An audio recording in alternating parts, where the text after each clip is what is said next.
அன்பு என்பது அது விலை மதிக்க முடியாதது. அல்லாஹ் என்பவன் நிகரற்ற அன்புடையவன். சொல்லிட்டு நமக்கு சொல்றாங்க, அன்போடு வாழுங்கள். அன்பை மட்டும் உலகத்தில் விட்டுறாதீங்க. கோபத்துக்காக அன்பை இழப்பதா? பழி வாங்கணும்னு சொல்லி அன்பை விடுவதா? வீட்டுக்குள்ளே கூட அன்பு இல்லாத வாழ்க்கை அழகான வாழ்க்கையா? நிறைய பேர் வீட்டில் முகம் சுழிச்சுக்கிட்டே இருக்கிறது. அது நல்ல வாழ்க்கை இல்லையே. சில பேருக்கு மனைவியை பார்த்தாலே டென்ஷன் தான் வருது. சில பேருக்கு பிள்ளைங்களை பார்த்தா கோபம் வருது. சில பேருக்கு வீட்டை பார்த்தாலே கொஞ்சம் மனசு கஷ்டமா இருக்குது. அது அன்புடைய வாழ்க்கை அல்ல. வீட்டில் தான் அன்பு வெளிப்பட வேண்டும். வாழ்க்கை என்பது ஈமானோடும் அல்லாஹ்வின் தொடர்போடும் இருப்பதற்கு அன்பு என்பது முக்கியம். நான் அன்புள்ளவனாக என்னை ஆக்கணும். காரணம், அல்லாஹ் தனக்கு ரஹீம் என்று பேரு சொன்னான். நபிகள் நாயகத்தை பார்த்தும் அவர்களும் ரஹீம் என்கிறான். அல்லாஹ் நான் நிகரற்ற அன்புடையவன் என்கிறான். எம் பெருமானார் அவர்களும் நிகரற்ற அன்புடையவர்கள். இந்த உலகத்தில் நிகரற்ற அன்புடைய மனிதராக ஒருத்தரை பார்க்கணுமா? அது முஹம்மது ரசூலுல்லாஹ் ஸல்லல்லாஹு அலைஹி வஸல்லம். நான் நிகரற்ற அன்புடையவன். இர்ஹமு, நீங்களும் அன்புடையவர்களாக ஆகுங்கள் என்றார்கள் நபிகள் நாயகம். அன்பு காட்டுங்கள். அல்லாஹ் ஒரு மனிதனை ஜூஸ் பண்றான் பாருங்க, தேர்ந்தெடுக்கிறான் பாருங்க.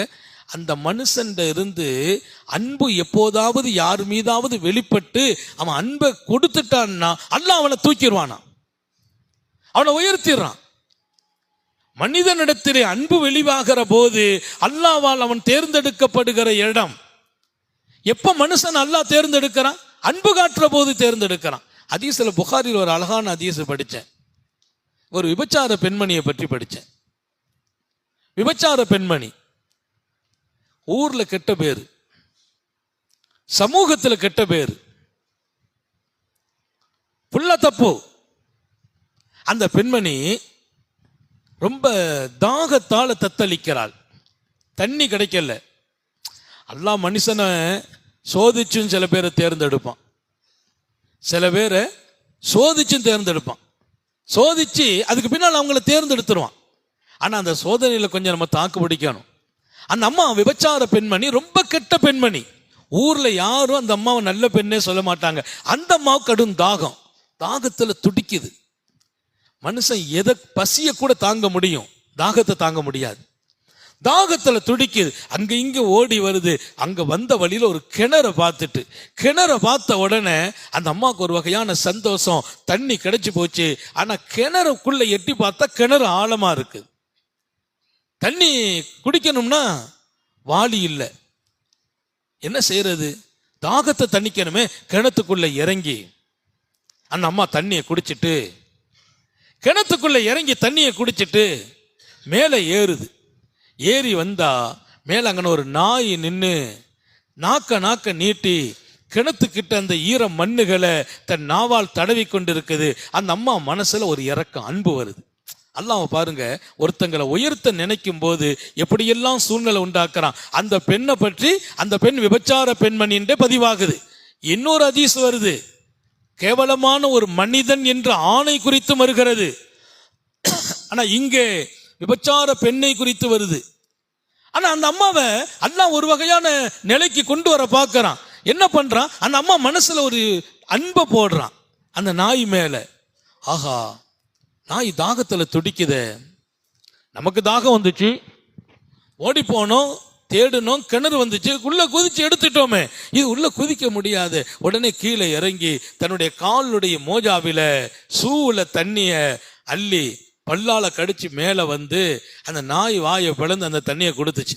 அந்த அம்மா அந்த நாய் மேல பட்ட இறக்கம். ஹதீஸ் எங்கேயோ ஒரு ஓரஞ்சாரத்துல வரல, சஹியான ஹதீஸ் கிதாபுல பதிவாகுது. அந்த தண்ணியை குடிச்ச உடனே அந்த நாய்க்கு நாக்க தாகம் தணிஞ்சு அது திருப்தியா போகுது.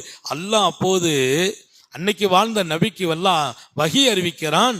அந்த பெண்ணை பார்த்து சொல்லுங்கள், அவள் காலமெல்லாம் கேவலமான தொழில் தான் செய்தா, மக்களால் அருவருக்கப்பட்டாள், ஆபாசமாக விபச்சாரத்தில் வாழ்ந்தாள், அவளை நான் மன்னிச்சிட்டேன்னு சொல்லுங்க. எங்க அவ மன்னிக்கிறதுக்கு அவர் ராத்திரி போய் நின்று தொழல, கையேந்தி கேட்கல, அழல்ல, 2 நாள் நோன்பு வைக்கல. இன்னும் விபச்சார விடுதலை தான் இருக்கிறா, விபச்சார தொழில் தான் செய்யறா. தாகத்துக்கு தண்ணி குடிக்க வந்த இடத்துல அல்லாஹ் ஒருத்தரை தேர்ந்தெடுக்கிறதுக்கு மூசா நபியை அல்லாஹ் தேர்ந்தெடுத்த இடம் எங்க தெரியுமா? நல்ல ஞாபகம் வைங்க. மனைவியோடு வர்றாங்க, இருட்டா இருக்குது, வெளிச்சம் இருந்தா போகலாமே, பாதை தெரியல, வெளிச்சம் இருந்தா போகலாமே நினைக்கிறாங்க மூசா கலீமுல்லா. அந்த வெளிச்சத்தை தேடி வந்தா அங்க ஒரு இடத்துல நெருப்பு எரியுது. அங்க போய் நெருப்பு ஒரு துண்டு கையில ஒரு குச்சி எடுத்துட்டு வந்து மனைவியை வழிகாட்டி கூட்டு போகலாம் அப்படின்னு அங்க வர்றாங்க. வந்து பார்த்தா நெருப்பை எடுக்க வர்றாங்க. அல்லாஹ் கூப்பிடுறான், யா மூசா, மூசாவே நான் உன் ரப்பு என்று சொன்னான். அல்லாஹ் நெருப்பெடுக்க வந்த மூசாவுக்கு நபித்துவத்தை கொடுத்தான். மூசா நபியாக வரல, நபித்துவத்தை வாங்க வரல. ஒனாதைனாகு ஐயா மூசா, நாம் கூப்பிட்டோம் மூசாவே இதோ என்று சொல்லி வஹிய கொடுத்துட்டோம். அவ வந்தது நெருப்பு எடுக்க வந்தா. என்ன நெருப்பு? மனைவியை கூட்டு வந்தாங்க. அந்த அம்மாவுக்கு தடுமாற்றம், வழி தெரியல. இவங்களுக்கு தைரியம் இருக்குது, போயிடலாம். ஆனா மனைவிக்கு பயம் இருக்குது, இருட்டில் எப்படிங்க போறது? அந்த மனைவி மேல உள்ள அக்கறையும் அன்பும், அப்போ போய் அங்க நெருப்பு இருந்தா வாங்கிட்டு வந்துடுறேனே அப்படின்னு நெருப்பை வாங்க வந்த போது அல்லாஹ் உடனே சொன்னா, நீங்க நெருப்பை வாங்க வந்தீங்க, ஆனா உங்களுக்கு நபித்துவத்தையே கொடுக்கிறேன். இப்ப நெருப்பு குச்சிலாம் வேண்டாம், நபித்துவ வெளிச்சத்திலேயே போக ஆரம்பிக்கிறாங்க.